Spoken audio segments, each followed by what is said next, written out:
A single snowflake lands on her wrist as she waits outside the gallery, her breath visible, her hope fading. Inside, he laughs with someone else, his voice sharp and golden.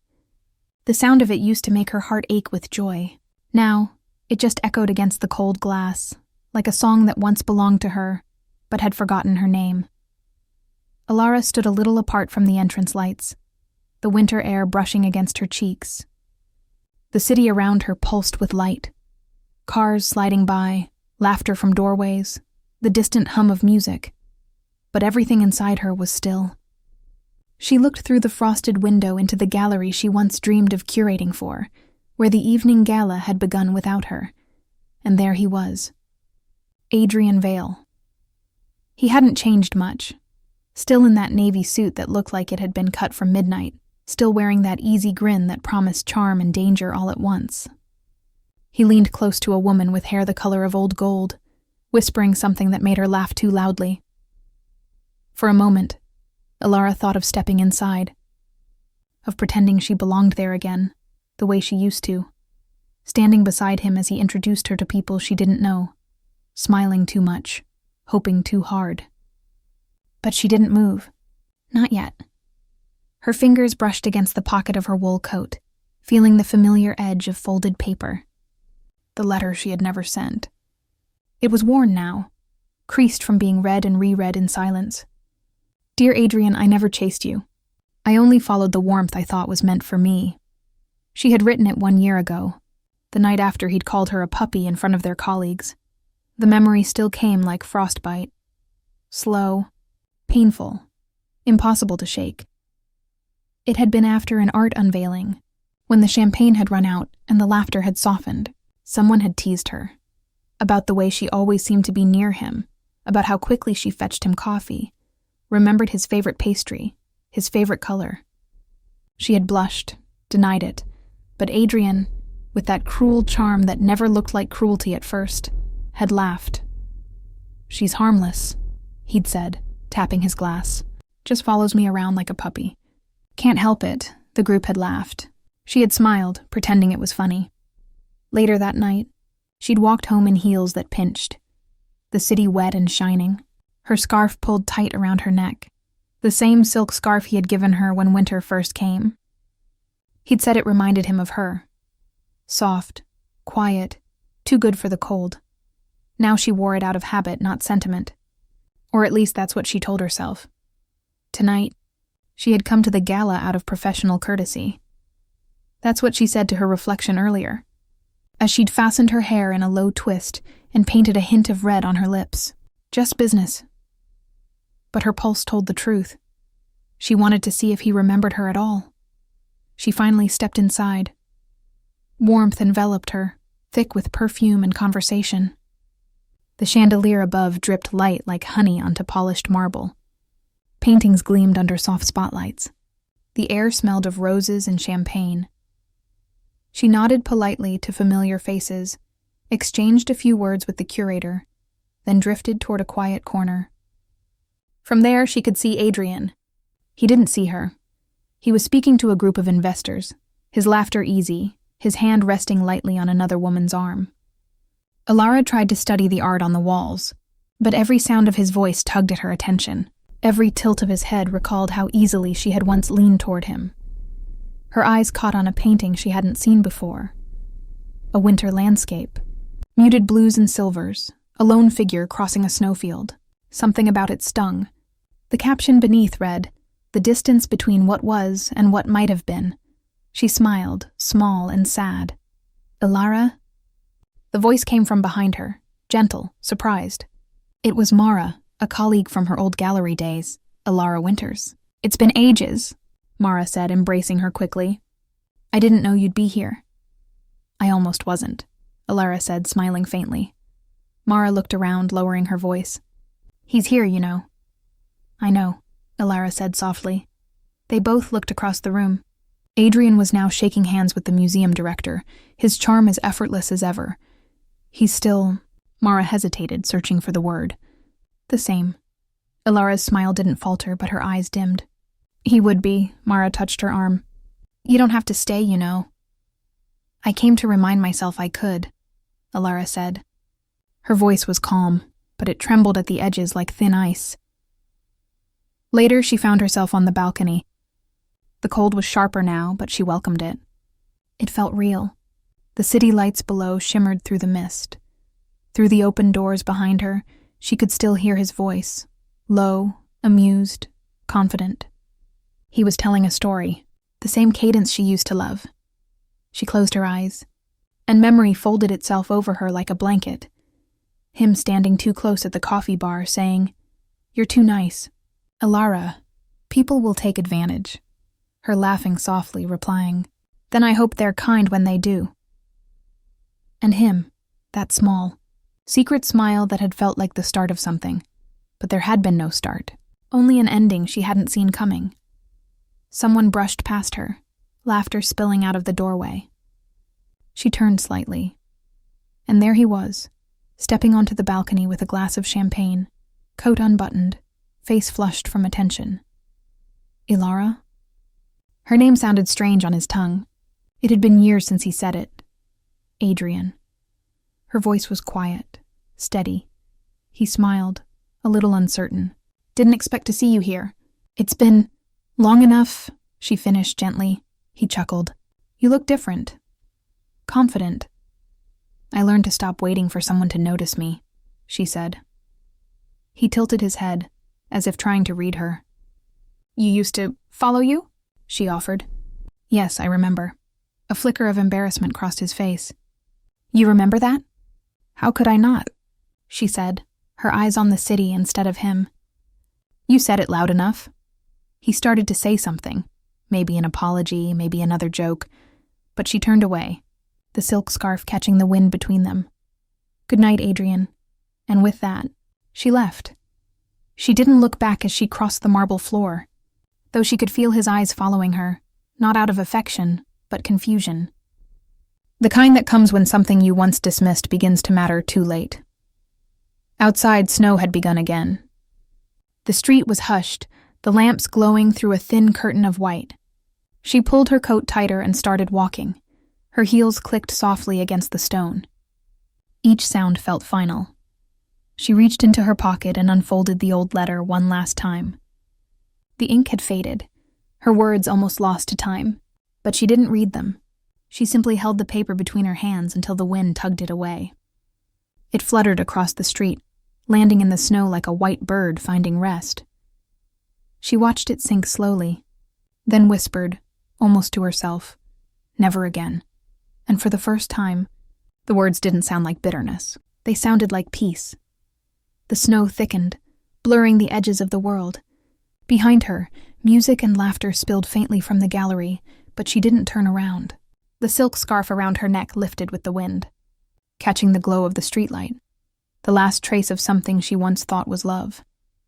Elara walked on, disappearing into the soft, endless white, her breath quiet, her heart calm, and the city, as if respecting her silence, hushed itself too.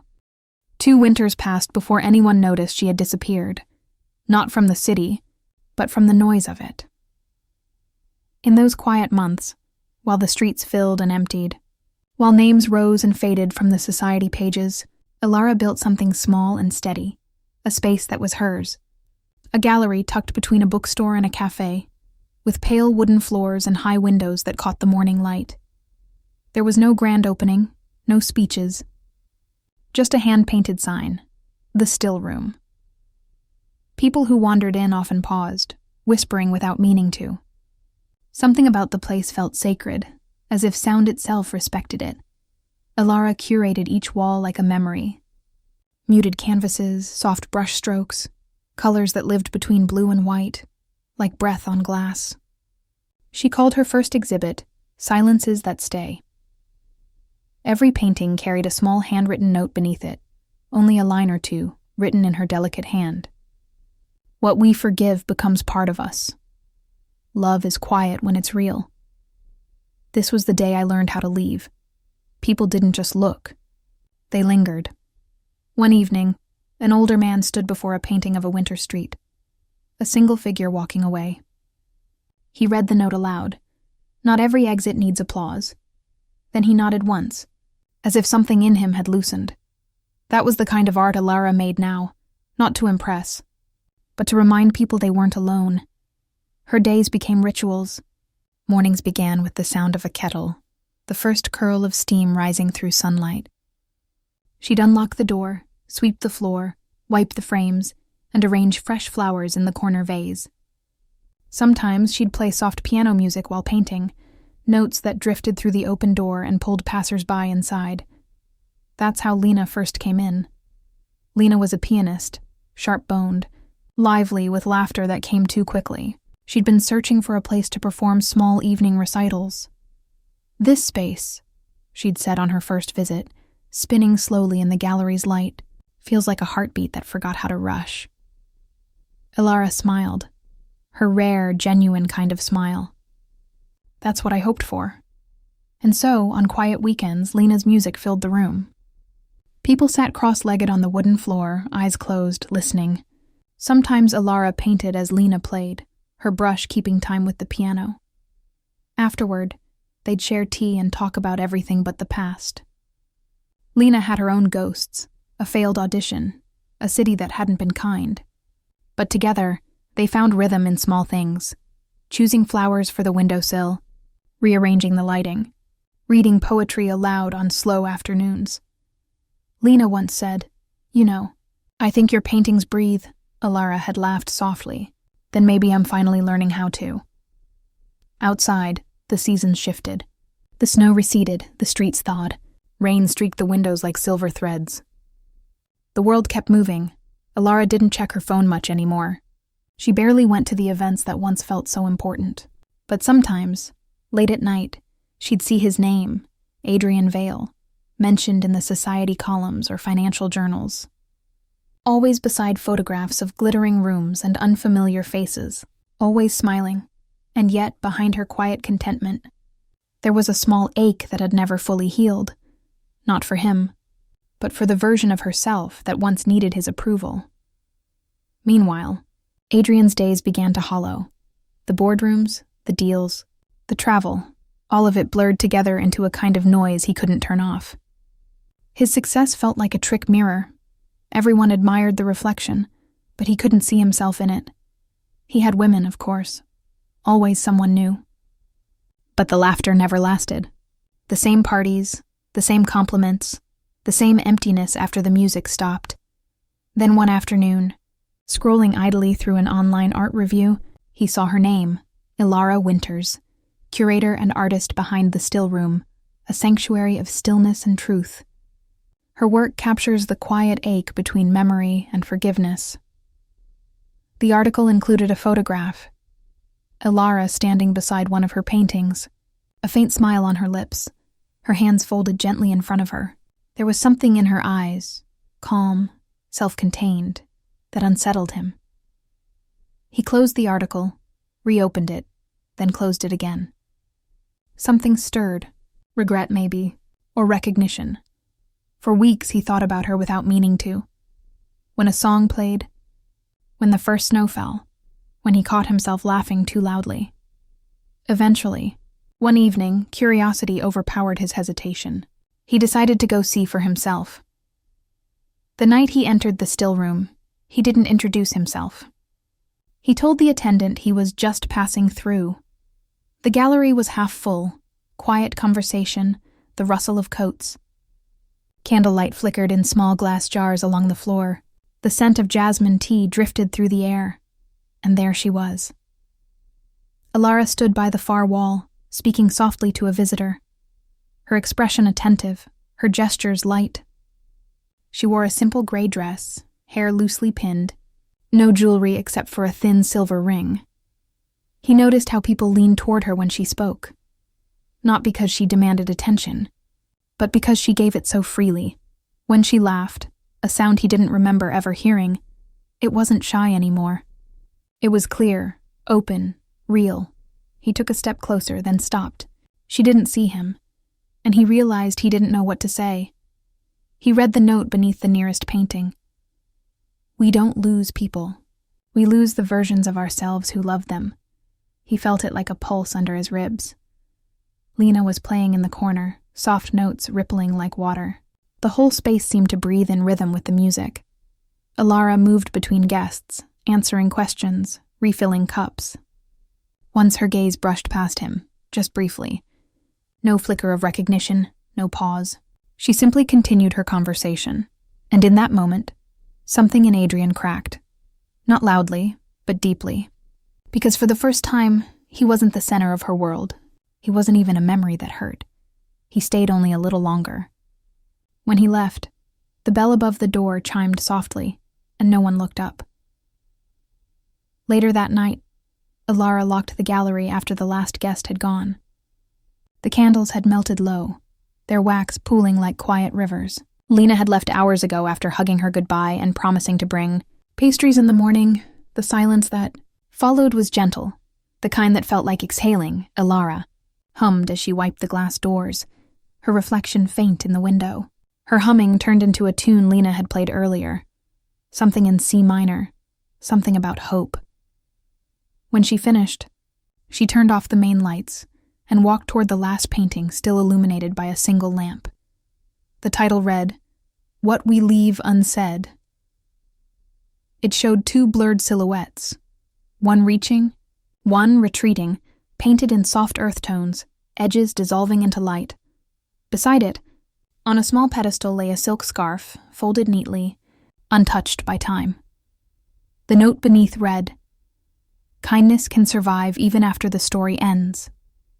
She stood there for a long while, the light gilding the edges of her face. She wasn't thinking of Adrian anymore, not truly. She was thinking of all the quiet mornings it had taken to rebuild herself. The patience, the small joys, the forgiveness that had begun not with him, but within her. She smiled faintly, reaching to adjust the scarf just so. Then she turned off the lamp. The room fell into soft darkness, except for the reflection of candlelight fading in the windows, gold against the night. Outside, rain had begun to fall, the first of spring. Elara opened the door, breathed in the scent of it, and whispered to no one in particular, "Let it all wash clean." Then she locked up, pulling her coat close as she walked into the gentle rain.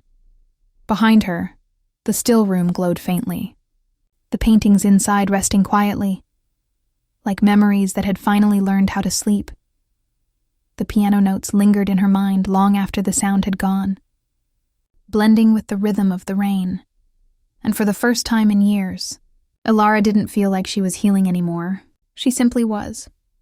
Snow had fallen early that evening. A soft, deliberate snowfall, the kind that turned the city's chaos into something almost sacred. Beneath the grand marble steps of the Metropolitan Art Museum, lights shimmered against the frost. Cars lined the avenue, their doors opening to reveal guests wrapped in silk, velvet, and confidence.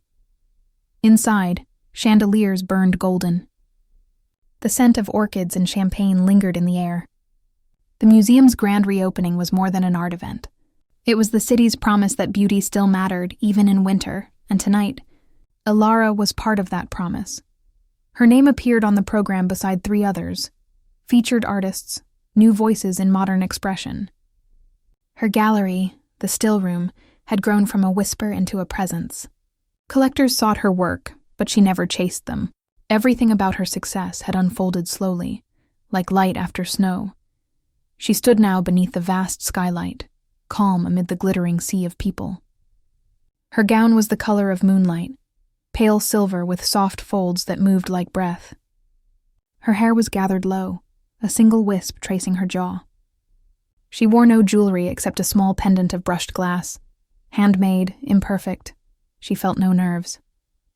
Only quiet awareness of the music, the soft murmur of voices, the faint scent of pine from the winter arrangements. And then, from across the room, a familiar voice. It was low, amused, self-assured, the sound of a life that never stopped performing. Adrian Vale. He was standing near the central sculpture, shaking hands, smiling that same practiced smile. Time had refined him, perhaps even softened him at the edges, but his charm still carried weight, the kind that filled every space until there was no air left for anyone else. He hadn't seen her yet. For a long moment, Elara simply watched. Not with bitterness, not with longing, but with an odd sense of distance, as though he were a painting from another era. Familiar brushstrokes, faded meaning. Then he turned. Their eyes met. For the briefest instant, the air seemed to still. The laughter, the strings, even the shifting of champagne glasses. His expression faltered only slightly. Then came that smile, slow, certain, confident that the past could still be rewritten by charm. She didn't flinch. Her gaze held steady. Then she turned away, gently, as if he were no more than a moment passing through the light. He found her later near the balcony doors, her back to the room, watching the snowfall through the tall glass panes. Her reflection shimmered faintly against the window. Elegant, calm, untouchable. Elara. His voice carried softly over the music. She turned, polite surprise touching her features, the kind one offers a stranger who's just remembered an old name. Adrian. He smiled, that small tilt of lips that once could have unmoored her. You look different. Her reply came smooth and gentle. No, just clearer. He blinked, the faintest trace of discomfort flickering in his eyes. It's been a while. 2 years, she said, not as an accusation, but as a fact.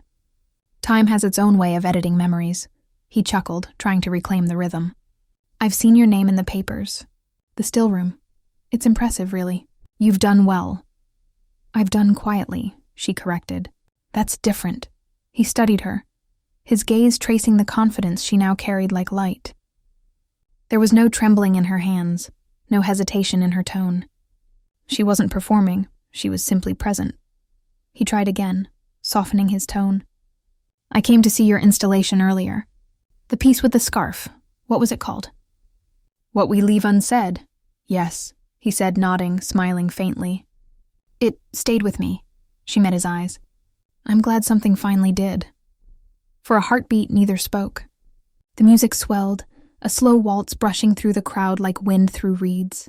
The room glimmered with movement and sound, but between them, silence had its own gravity. He gestured toward the balcony. May I? She hesitated, then nodded. They stepped outside.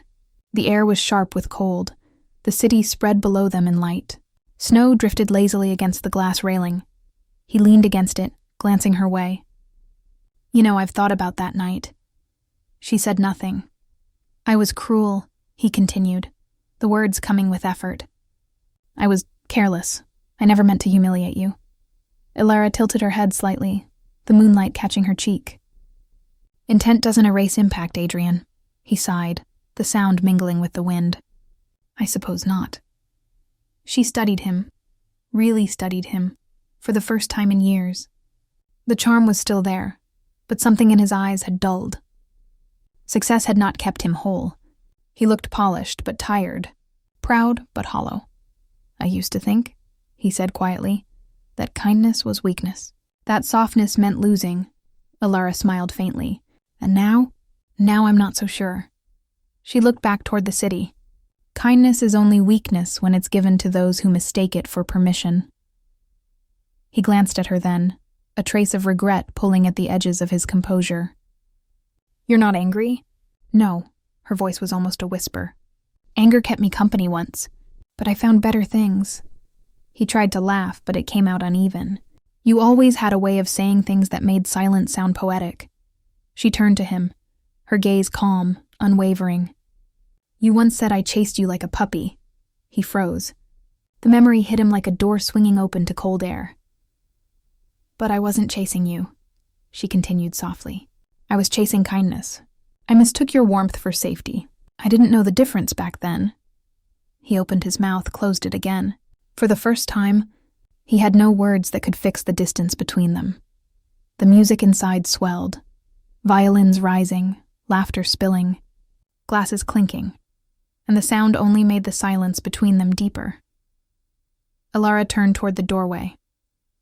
Wait, he said quietly. Elara, she paused, her hand on the glass handle. You don't need to finish that sentence. Some stories don't require an ending to be understood. and with a quiet grace that felt almost divine, she stepped back inside.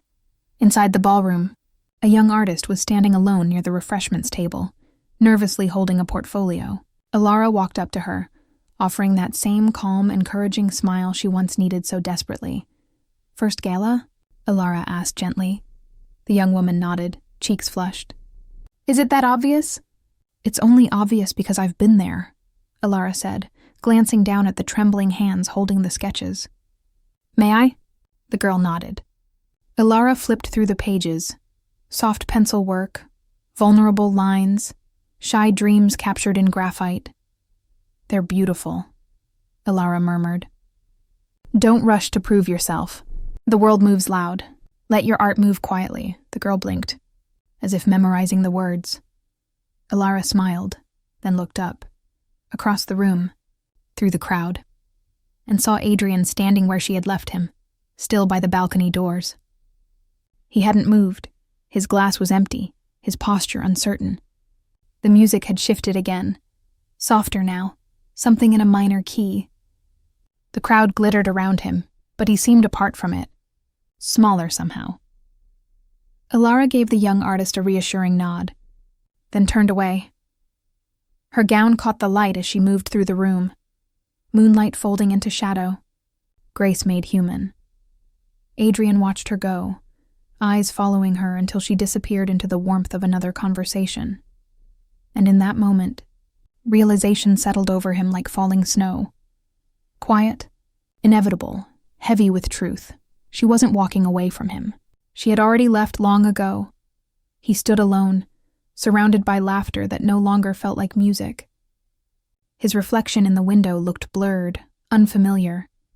Behind him, the orchestra played its final notes, long, lingering, unresolved. And as the chandeliers shimmered above the crowd, Adrian Vale, the man who once mistook affection for victory, found himself facing a truth he couldn't charm his way out of. Elara Winters no longer saw him at all. Outside, snow began again, slow and deliberate, and somewhere within that falling quiet, between the golden light and the music fading into the night, a woman in a silver gown stepped into her car, serene, whole, untouchable. The city moved on around her, unaware that somewhere between humiliation and forgiveness, she had become unreachable. Rain had been falling since morning. Slow, tender rain, the kind that blurred the edges of buildings and turned every reflection into a quiet echo of light.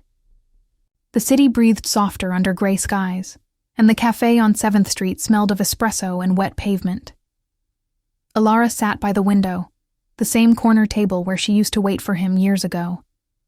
Back then, she had brought sketchbooks, pretending to work while secretly tracing the door with her eyes, waiting for his familiar silhouette to appear. Now, the seat across from her was empty, but not lonely.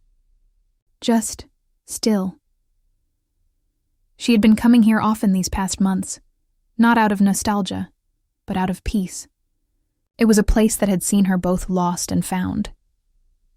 The bell above the door chimed softly, and the barista slid an envelope across the counter. "Elara Winters?" She nodded, setting down her coffee. The envelope was plain. No return address. No handwriting on the back. Only her name. Careful. Restrained. Written in ink she somehow recognized. She turned it over once, then opened it. Inside, a single sheet. The words were few. "You were never chasing me. I was running from myself, no signature, no apology. Just that one truth." She read it twice, her eyes steady. Then, very quietly, she smiled. Not the smile of someone vindicated, but of someone released. She folded the paper neatly, pressed the crease with care, and slipped it into her bag. The sound of rain against the window became a soft rhythm, like a memory being washed clean. She didn't tell anyone about the letter. Not her gallery assistant, not her mentor, not even the young artist she'd been guiding since the gala. Some words were not meant for discussion. Some belonged only to silence. Later that evening, at home, she took out a slim book of poetry, the one that had lived on her shelf since before everything fell apart. Between its pages was an envelope of her own. yellowed slightly with time, still sealed, her unsent letter. She had written it 2 winters ago, on a night when the ache had been too heavy to speak aloud. It was never meant to be delivered, just a way to lay down what her heart could no longer carry. She held both letters now, his and hers, for a moment that felt outside of time. Then she slipped his note gently beside hers, like 2 pieces of a story finally allowed to rest side by side. The book closed with a soft whisper. Some endings didn't need words. Over the next few days, she poured herself into her studio. The world outside was still gray, but the clay beneath her hands was warm, alive, yielding, patient. She had begun a new sculpture months ago, though she hadn't known what it was then. Only that it came from somewhere tender and unfinished. Now, it had a name. Mercy. A figure standing in the rain, head tilted upward, eyes closed, not seeking shelter, not in despair, but simply accepting. The form was simple, the expression serene. The rain, sculpted in delicate threads of glass, seemed to dissolve as it touched the figure's skin. When she stepped back to look at it, Elara felt something inside her quiet completely. She remembered every version of herself that had led to this. The girl who waited for calls that never came. The woman who swallowed humiliation with a trembling smile.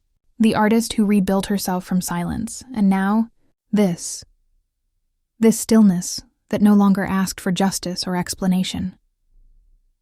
She wiped her hands on a cloth, exhaled softly and turned on the small desk lamp.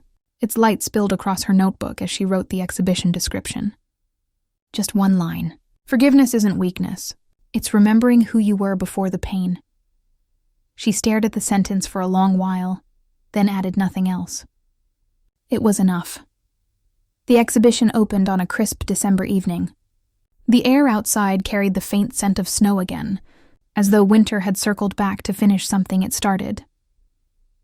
Guests moved quietly through the gallery, their footsteps soft against the marble, their voices hushed by the gravity of the space. Mercy stood in the center of the room, bathed in a gentle halo of light. People stopped before it and didn't move for a long time. Some tilted their heads as if to understand. Others simply looked and breathed. Elara stood by the far wall, unseen by most. She didn't crave recognition.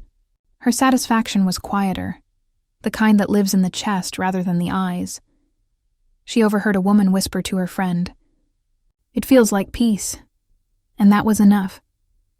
After the guests had gone and the lights dimmed, she stayed behind. The gallery was empty now except for her and the sculpture, her reflection faint in the glass. She touched the base of the statue lightly, as though saying goodbye. In the faint hum of the city beyond the windows, she thought of Adrian. Not with longing or resentment, just an unhurried compassion for someone who had once lived like a mirror, reflecting everyone but himself. Maybe he was somewhere tonight, alone in a quiet room, writing words he'd never send again. Maybe not. It no longer mattered. She had made peace with the version of him that lived inside her, the one that had once needed to be forgiven. Forgiveness was not a door for him to return through. It was a door she had walked through, leaving the pain behind. That night, back in her apartment, the rain had stopped. The city shimmered beneath the street lamps, silver light pooling on the rooftops. Elara stood by the window, her reflection merging with the night outside. Snow had begun again. Light, endless, graceful. She whispered softly, almost to herself. May he find peace too. The words weren't prayer or pity, just truth. A gentle wish cast into the quiet. Behind her, the sculpture catalog lay open on her desk, her one-line description printed neatly beneath the photograph of Mercy. The page looked still, content. She turned off the lamp, leaving the room bathed only in the glow of the city, a mosaic of moving light and quiet rain. For the first time in a long time, she felt utterly whole. Narration outro for voiceover. Sometimes, the kindest revenge is becoming someone peace chooses to stay with. If this story touched you, subscribe or share where you're watching from. These stories matter, because sometimes healing is the most beautiful art of all. Outside, the snow kept falling. The city glowed beneath it, patient, alive. And in one quiet apartment above the rain-soaked streets, Elara Winters stood still, her hands resting gently on the window pane. A woman who had turned pain into art and forgiveness into freedom.